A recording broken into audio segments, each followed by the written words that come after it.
Vader, dank U vir die geleentheid. Ons bid vanmôre dat U die woord vir ons sal breek. Bid vanmôre dat die woord ingang sal vind in elkeen se hart en sal vrug voortbring tot eer en verheerliking van U naam. Dankie Here dat ons vanmôre elke versterking kan kanselleer van die vyand.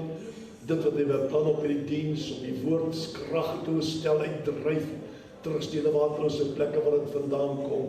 Maar bid vanmôre dat U doel bereik en Here dat U naam daardeur verheerlik en geprys sal word.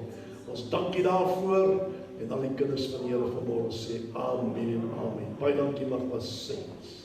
Oggens geheimnis van die kluis deel 6. Jesus se laaste 7 woorde, het al hoor ek het daaroor gepreek jare terug, langer terug. En ons gaan saam lees uit die boek Lukas vanaf die 23ste hoofstuk, vers 46 tot 49. Die soonte wil blaai vir 'n bietjie skerm. Lukas 23 vanaf die 46ste vers tot en met vers 49. Gaan ons saam lees. 46 tot 49. Kom ons hoor wat die woord sê vir ons vanmôre. 46 tot 49. Hy sê Jesus het met 'n groot stem uitgeroep en gesê: Vader, in U hande gee ek my gees oor. En toe dit gesê het, blaas hy sy laaste asem uit. Toe die oë van oor 100 sien wat daar gebeur, het hy God verheerlik en gesê: Waarlik, hierdie man was regverdig. En die hele skaar wat vir hierdie skouspel bymekaar was, het op hulle borste geslaan toe hulle sien wat gebeur het en hulle het teruggegaan. En al sy bekendes het ver weg gestaan, ook die vroue wat hom van Galilea gevolg het hierdie dinge gesien. Ek hou van Dr. Lukas se gedeeltes, maar ek lees in die verstand wat hulle skryf, en dan sê die volgende, hulle sê gesproke woorde, het sy negatief of positief, het 'n impak op 'n mens se lewe, want woorde is blywend. Kan ek dit weer lees? Gesproke woorde het sy negatief of positief, het 'n impak op 'n mens se lewe, want woorde is blywend. Veral wanneer dit oor die lippe kom van iemand wat besig is om te sterf. Daar is woorde wat jy nie sommer vergeet nie. Stem jy saam met my vanmôre? En Jesus se laaste woorde vind ons in net 3 evangelies. Opgeteken in Markus, Lukas en Johannes. En in Lukas vind ons 3 van sy laaste woorde. In Markus vind ons 1 en dan in Johannes vind ons ook 3 van sy laaste woorde. 7 woorde wat Jesus Christus gespreek het in 'n tydperk van 6 ure terwyl hy gehang het aan 'n stuk hout. Nou, weet ons wanneer ons die woord lees, luister vir pastoor, lees ons baie keer oor dit, maar ons dink nooit wat werklik waar gebeur het nie. En terwyl ek 'n bietjie naslaanwerk doen, 'n bietjie gaan kyk, sê hulle vir my, dit was nie so maklik geweest vir Jesus om die woorde te spreek, weens die kruisiging wat hy moes deurmaak. En ek gaan vir julle lees wat die geleerdes sê, meeste van hulle was mediese dokters, maar wat hulle skryf sal jy verstaan, hoekom dit so swaar was, dat elke woord, elke lettertjie en woord wat hy bespreek was 'n agony, was pyn wat hy moes deurmaak. Kruisiging het 'n stadige vorm van versporing veroorsaak, dis wat hulle sê. Terwyl Jesus gehang het, is sy arms uitgestrek, wat die diafragma afgetrek het en inaseming makliker gemaak het. Maar die uitaseming byna onmoontlik. Ek wil jy moet luister vanmôre. Om te kon praat, moes Jesus homself opstoot. Wat geweldige pyn veroorsaak het deur die spykers in sy voete. Terwyl sy gegeeselde rug teen die hout geskuur het. Met ander woorde, hy moes homself opbeer, en met daai rug wat al reeds oopgekloof was, het sy rug teen die kruis vas, moes hy opstoot net om asem te haal. Net om een woord te spreek.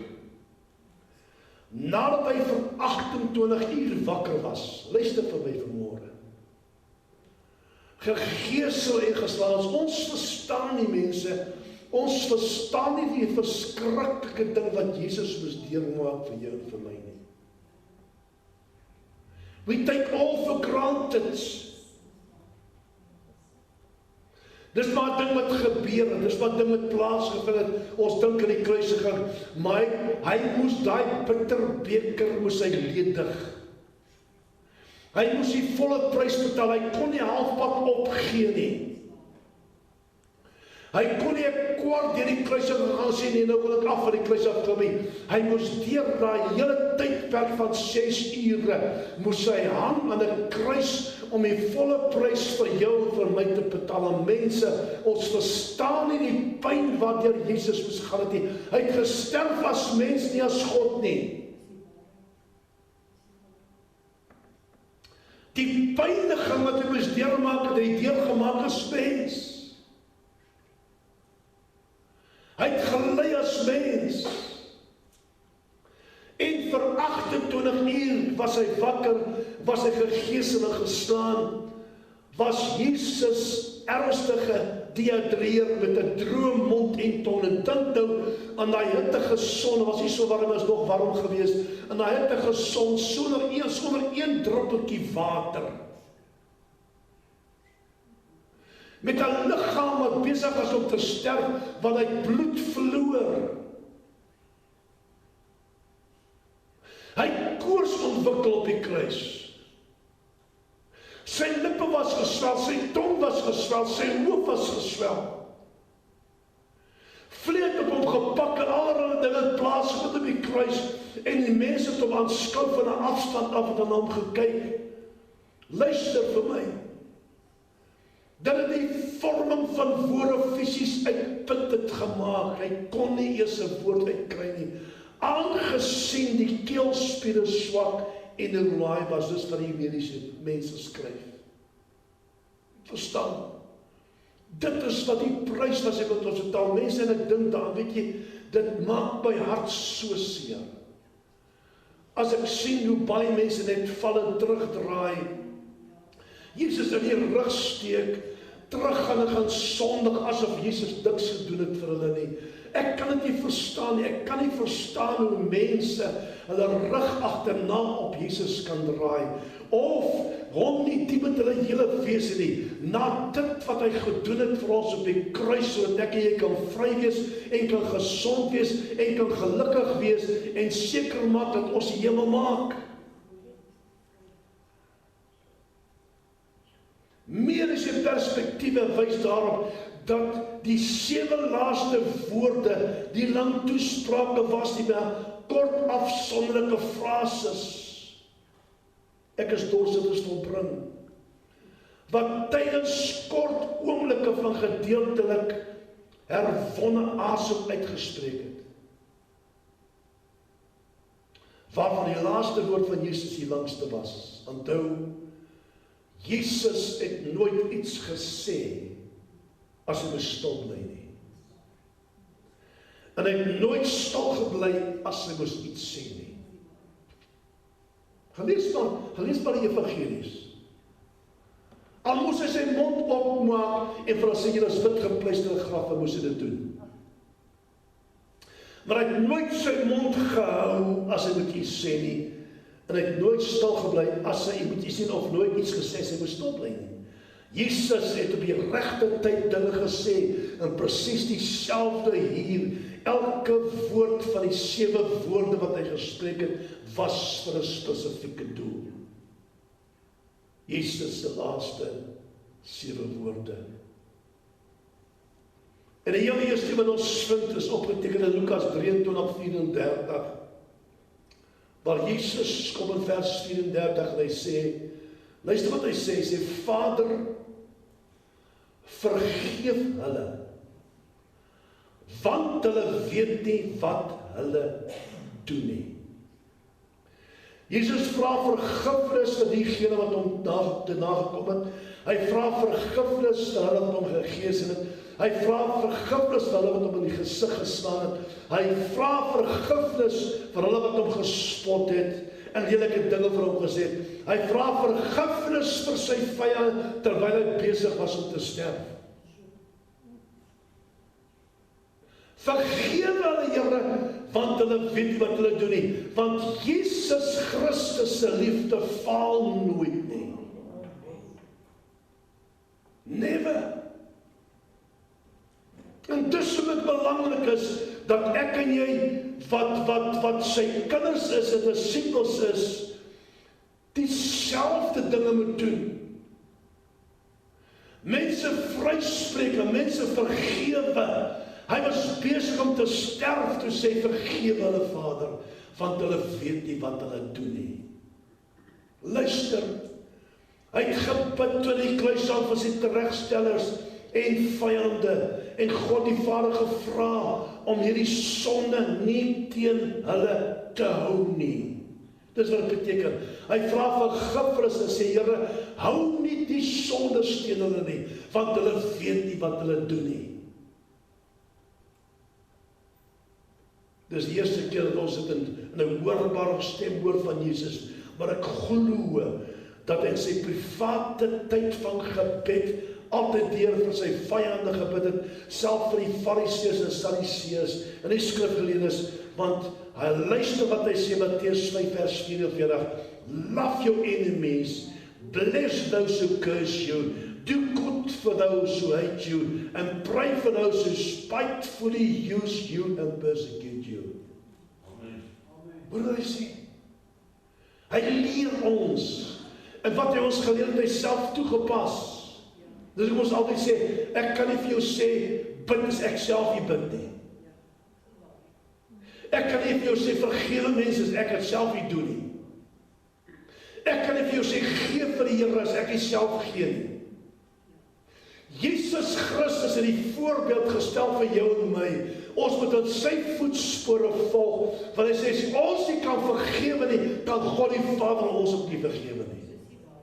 Uitgemaakte saak. En Jesus het geweet, hy kon nie iets teen hulle hou nie. Hy kon nie sy rug op hulle draai nie. Hy kon nie iets leliks vir hulle sê nie. Hy moes hulle vergewe, afgesien wat met hom gebeur het, moes hy nog vryspreek en vergewe, wat God die Vader het vir hom verwag om te doen. In this prayer, Father, forgive them. That word of prophecy was fulfilled. He made intercession for his transgressors. Jesaja 53 vers 2. Hy het van hulle ingetree met die hoop dat daardie mense agterna tot bekering sal kom. As ek vir my vyande, as ek vergewe hulle en ek spreek hulle vry, dan bid en ek sê dit omdat ek in my hart lig het, 'n bietjie hoop het dat daai mense agterna ook tot bekering sal kom. Dis waar ons bid voor vir hulle. Ons vergewe hulle nie en sê, Here, kry hulle in die hande nie. Ons vergewe hulle nie en sê, Here, straf hulle nie. Ons sê, Here, vergewe hulle, weet nie wat hulle doen nie. En ons bid sodat die Here ook by hulle kan stilstaan en hulle siele red op die einde van die dag. Hoe wonderlik sal dit wees as in jou ry waar jy sit, al jou vyande wat jy opgestel het in dieselfde ry kom sit langs jou. Kom nou. Job het dit gedoen. Hy moes vir sy maats bid, hy moes hulle vryspreek. Die Here het gesê, bid vir hulle. Hy moes vir hulle dit vryspreek, en wat gemaak het? Die Here gee hom dubbel soveel terug, omdat hy gehoorsaam was en gedoen het wat die Here hom gevra het om te doen. Dis ons werk, jy kan nie met onvergewensgesindheid in jou hart rondloop nie. Dis 'n geestelike kanker wat jou gaan opvreet. Dit gaan jou hele lewe vernietig. Daar sal niks oorbly vir die later van tyd nie. Dis 'n dumping ground vir die vyand waar sy klomp asblikke gaan leegmaak. Jy kan dit nie doen nie.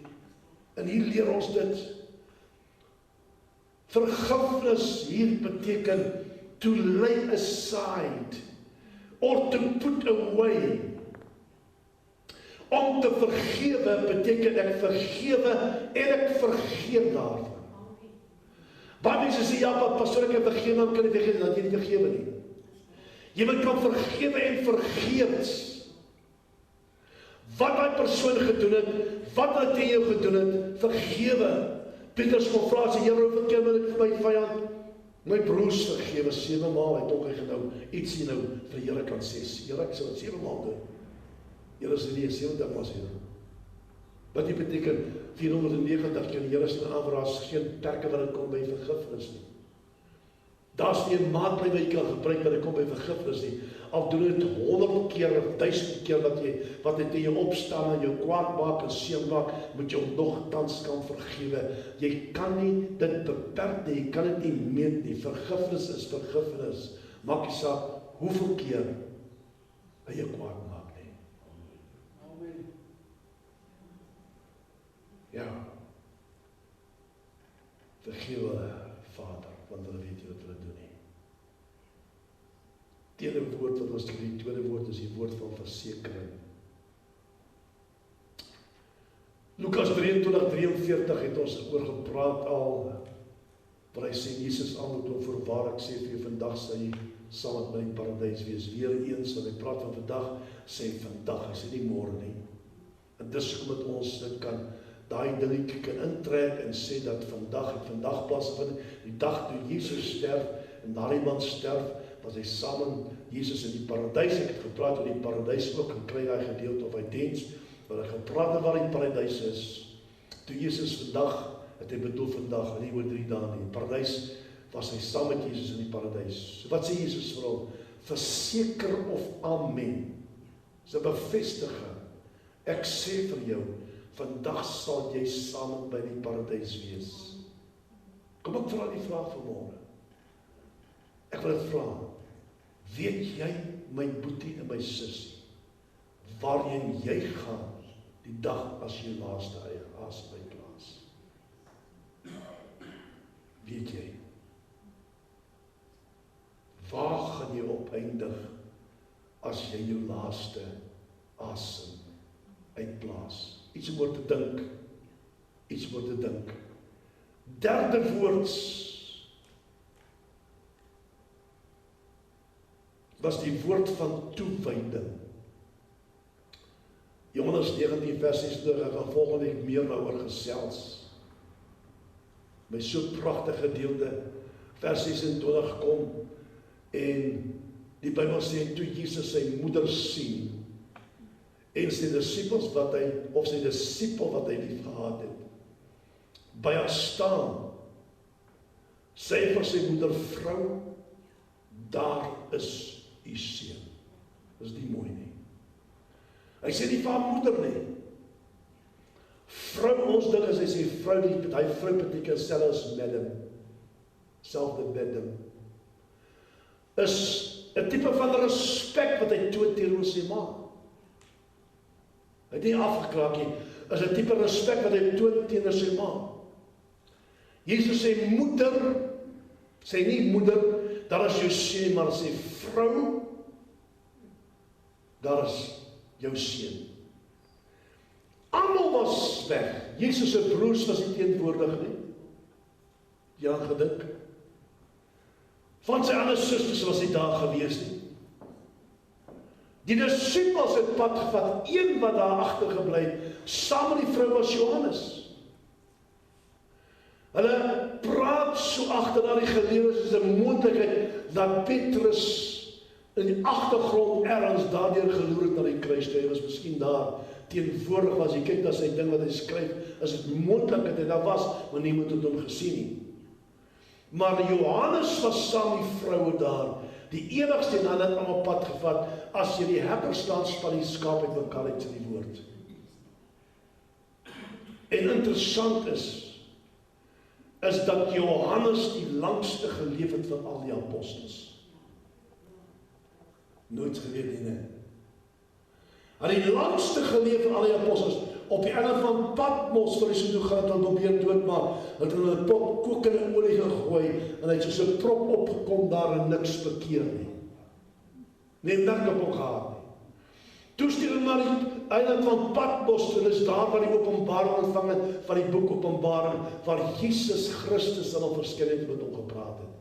Die langste geleef, want Jesus het geweet, hy kan sy maat toe vertrou aan die sorg van Johannes, en Johannes sal agter haar kyk, wat toe, soos die Bybel sê, onmiddellik daarna het hy Jesus se ma onder sy dak ingeneem, gelees daar. Hy sy maat deel geword van Johannes se familie. Is so mooi. Nou wat in my hart inval vanmôre toe ek skryf, dat net so verwag die Here dat ons ook as kinders van Here by mekaar sal staan. Hallo. In tye van noods, in tye van druk en swaar kry, moet ons daar vir mekaar wees, as jy net daar om my persoon se arms op te lig, of as jy net daar om vir die persoon te bid, of vir die persoon te bemoedig. Die Here verwag van ons as kinders van die Here om by mekaar te staan, in plaas van mekaar in die grond in te trap, by mekaar te staan en die hande oplig van die volgende persoon sê, hoor jy my boetie, my sussie, ek staan saam met jou, ek kan miskien nie ergens help nie, maar ek gaan by jou staan, ek gaan saam met jou bid, en ons gaan die pad saam stap, dis wat die Here van ons verwag. Ons moet by mekaar staan, juis in die tyd wat tevore lê. Amen. Ja, woord van toewyding, is my so mooi, so volgende week bietjie verder rondom my en gesels, is my so pragtig gewees. Vierde woord wat Jesus gespreek het, was die woord van versaking. Markus 15 vers 34. Ek lees in die 9de uur het Jesus met 'n groot stem uitgeroep. Luister daar, met 'n groot stem uitgeroep en gesê, Eloi, Eloi, lama sabachthani. Wat as dit vertaal word beteken, my God, waarom het jy my verlaat? Versaking beteken afgeskeep of verlate. Nou dink net by jouself. As jy kan inleef en staan voor die kruis waar onmiddellik donker geword vir 3 ure. Na die tyd het God se toorn ontvlam en elke siekte, krankheid en dinge was op Jesus geplaas. Sonde het op hom gerus. En hy staan alleen.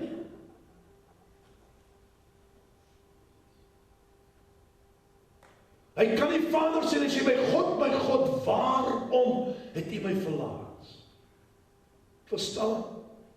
Want op daardie spesifieke oomblik glo ek het God sy rug op hom gedraai, want God die Vader kon nie aanskou die lyding waardeur sy seun moes gaan vir die hele wêreld nie. Niemand om hom te help, niemand om hom te onderskraag, niemand om hom deur te dra, niemand nie. Hy moes die parskuip alleen trap, hy moes alleen deur die hele ding gaan. Luister wat pastoor sê, vir 'n volle 3 uur na die duisternis besê, toen 6 uur op die kruis,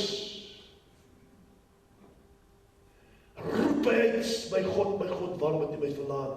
Why art thou so far from helping me, sê 'n vertaling. Why art thou so far from helping me, and from the words of my roaring? Psalm 22 vers 1, gelees dit. Het hy uitgeroep, nou moet jy mooi verstaan, as ons gaan kyk na hierdie gedeeltes, die eerste 3 het Jesus in 'n hoorbare stem gepraat, sodat hulle dit kon hoor. Hoorbare stem, al het hy gesukkel om dit te sê. Hier in hierdie gedeelte, in die 4de woord, sê die Bybel, het Jesus met 'n groot stem uitgeroep. Weet wat beteken hy woordjie groot stem? As jy kyk in die oorspronklike taal, praat hy van 'n megafoon. Iets wat iets versterk. Iets wat iets versterk. Met ander woorde, Jesus se stem was 'n harder en 'n helder stem wat uitgeroep het. Dit was versterk, is anders te gewees as die eerste 3 waar hy gesê het en het gepraat het. Hy het 'n uitroep gehad hemelwaarts. My God, waarom het U my verlaat? En hy begin noem hy Jesus, noem hy God Vader, hy noem hom Vader, hier kom en hy noem hom God. In die begin was hy naby hom, nou voel hy verlate en eensaam, alleen afgeskeep.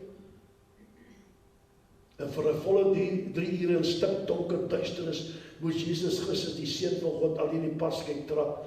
Moes hy alleen in teen die duisterse magte veg. Moes hy alleen jou en my sondespyn en siektes op hom neem en wegdra. Niemand was daar om te help nie. Nie God die Vader nie, nie engele nie. Hy moes vir ons 'n vloek word sodat ek hierdie vrydag daarna kon smaak.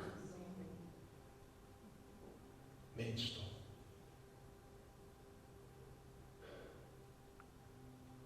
Ek glo ons verstaan al hierdie dinge nie.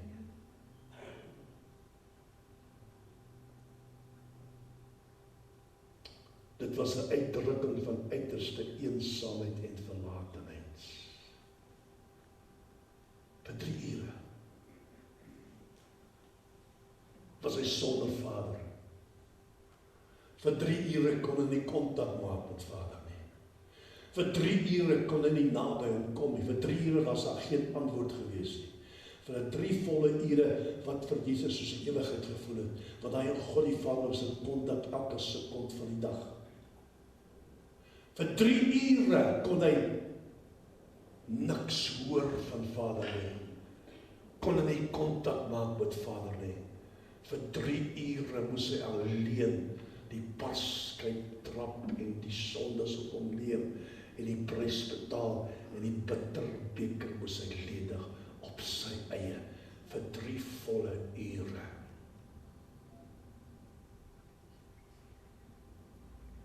Luister. Die 5de woord is die woord van lyding, Johannes 19 vers 28.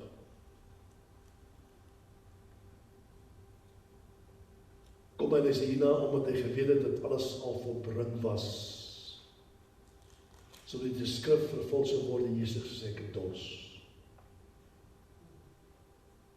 Hy het geweet dat die bitter beker geledig, hy het geweet dat die volle prys betaal, hy het geweet dat die oorwinning behaal. Toe Jesus aan die kruis gesê het, ek is dors, het hy verwys na 'n profesie in Psalm 22 vers 15.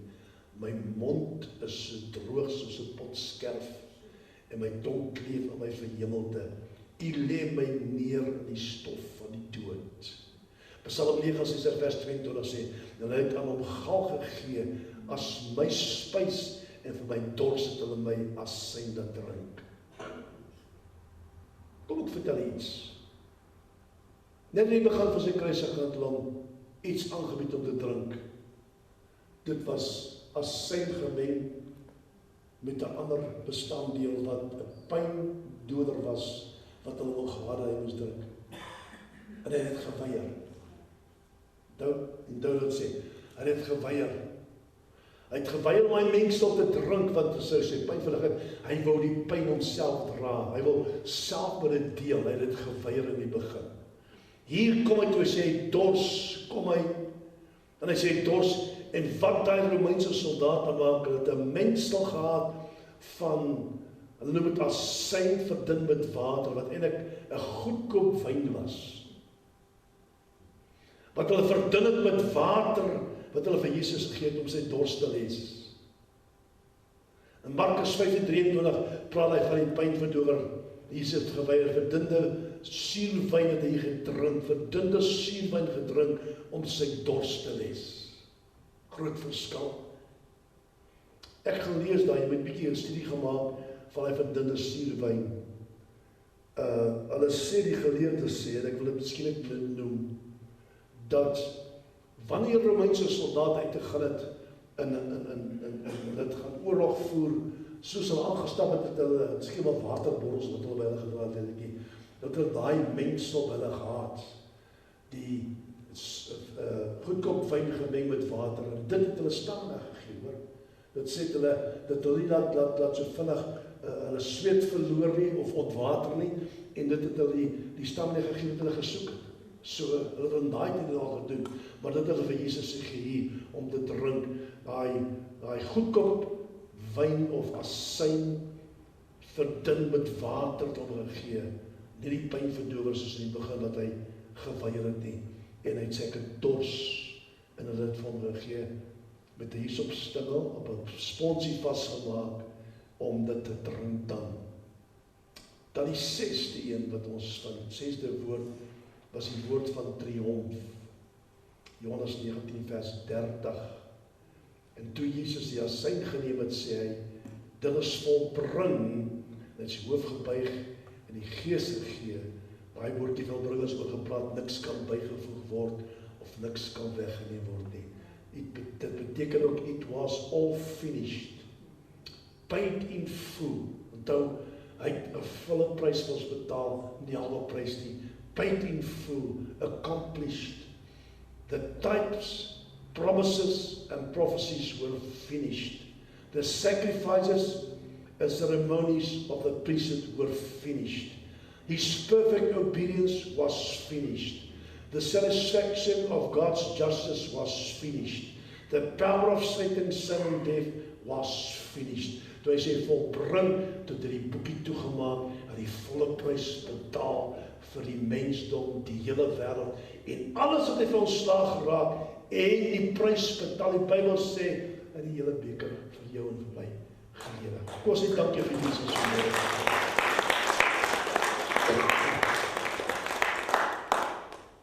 Die woord van triomf.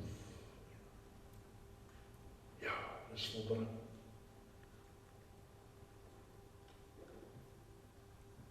Die laaste wat ons vind, is die woord van vertroue, Lukas 23:46.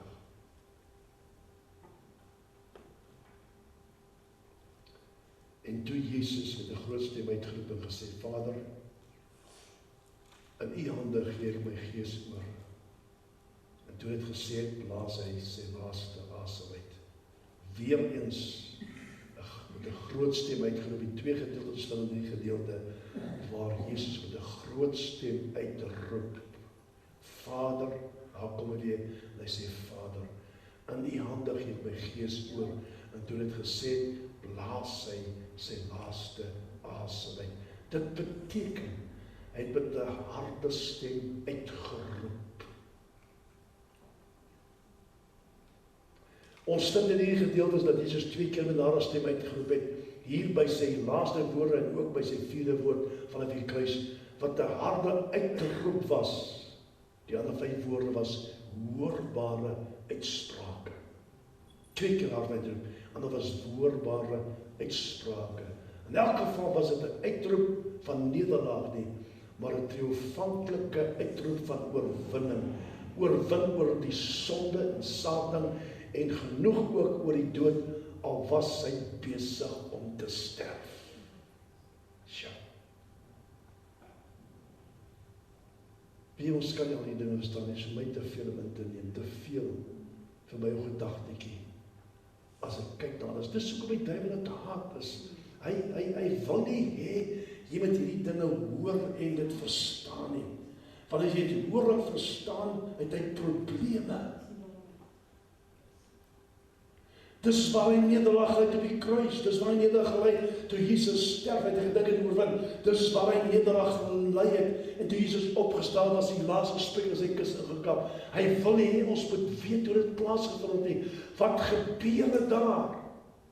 Herinner hom aan die prys wat Jesus Christus vir jou en vir my betaal het. Sê vir hom, want hy kom met sy aanslaan na jou toe, herinner hom daaraan, hy's 'n verloder. Hy het geen reg op jou nie, hy kan niks doen, tensy jy hom die opening gee nie. As jy die opening gee, die Bybel sê, gee geen plek vir die duiwel nie. Niks. Nie jou huis nie, nie jou huwelik nie, nie jou finansies finansies nie, nie jou familie, nergens, geen plek nie, hy soek plek, maar gee hom geen plek nie. Hy pas nie in daar nie, want duisternis en lig meng, of lig en duisternis meng nie. Hy pas nie daar nie, hy soek 'n plek waar hy kan bly om jou lewe te omver te gooi en aan te val en te vernietig. Hy hoort nie daar nie. Mense.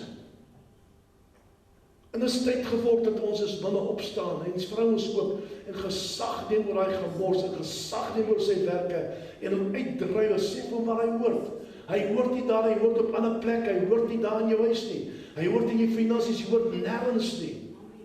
Hy hoort nie daar nie, moet hom in die plek gee nie, moet nie luister na sy leuns nie. Tweede wanneer die mense vak, oor leuns, en wanneer jou terugtrek in jou verlede. Hy gebruik dit om inkomkans te kry in jou lewe, moet dit nie toelaat nie.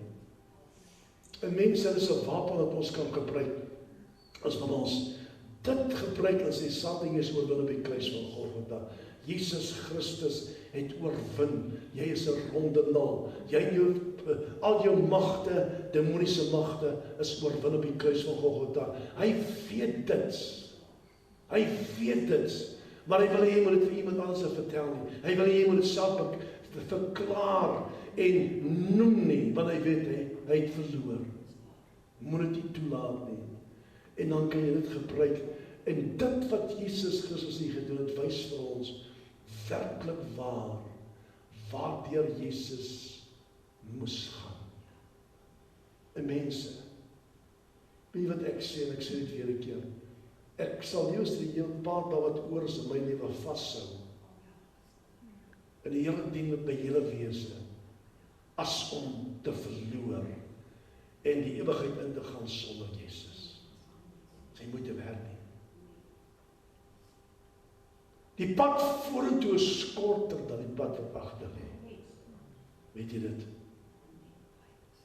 En al wat ons moet doen is vashou in Jesus. Glo dat hy by ons staan. Man druk deur, soek sy aangesig, bly in die woord, bly in die diens. Hier word jy gevoed. Hier is ons saam as 'n familie saam. Hier word ons gevoed. Ons kan mekaar hier onderskraap, ons mekaar hier so oplig.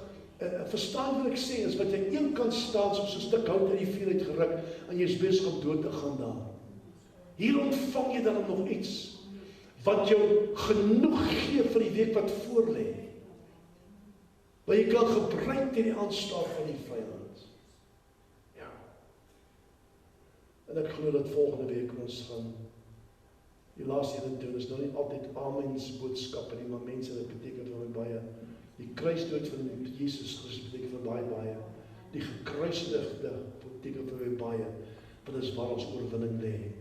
Dis waar ons oorwinning lê. Hy het die prys betaal, sodat ek en jy kan lewe en die vryheid kan smaak hier op aarde.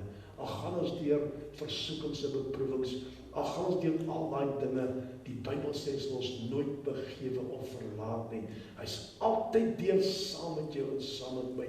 En dit is wat jy moet laat skep, om deur te druk tot op die einde wanneer Jesus ons kom haal. Wil die amen sê nou? Sê dankie vir hom. Wonderful Jesus. Vader, ek bid vir my boeties en my sissies vanmôre.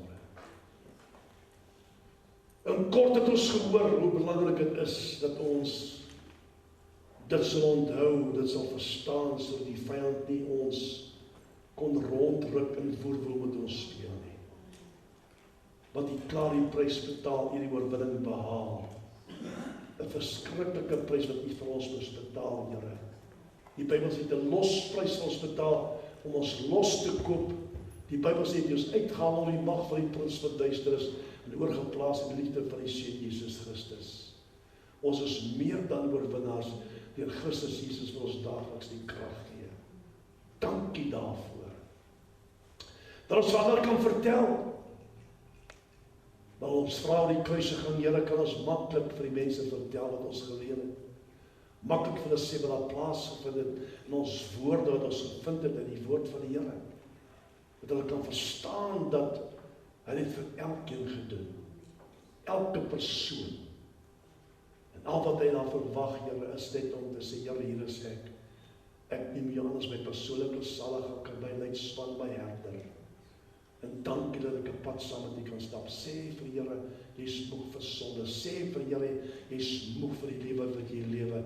En gee hom kans in jou lewe, dat hy eerste prioriteit kan bly en wees in jou lewe. En kyk wat se verandering sal plaasvind. Daar kan net goeie dinge plaasvind in jou lewe. Moet nie die kanse verbygaan nie. Almal wat luister na die boodskap, moet nie die kanse laat verbygaan nie. Hy gee jou geleentheid om deel van jou lewe te maak. Hy gee jou geleentheid om in te nooi in jou huis, in te nooi in jou huwelik en jou finansies, oorlog. Hy gee jou geleentheid dat hy jou alles kan wees. En Here, ons weet, as ons Jesus aan ons kant het ons niks tekort nie. Dis wat die psalmdigter sê. Here, ons verder, ek het niks tekort nie. En daarom dank en prys ons U vanmôre vir die kosbare woord wat ons ontvang het, tot ingang vind in ons harte, Here, en dank dis vrug voortbring tot eer en verheerliking vir die naam. En ons prys en ons dank en ons loof U daarvoor in Jesus naam. Al die kinders van Here sê, amen.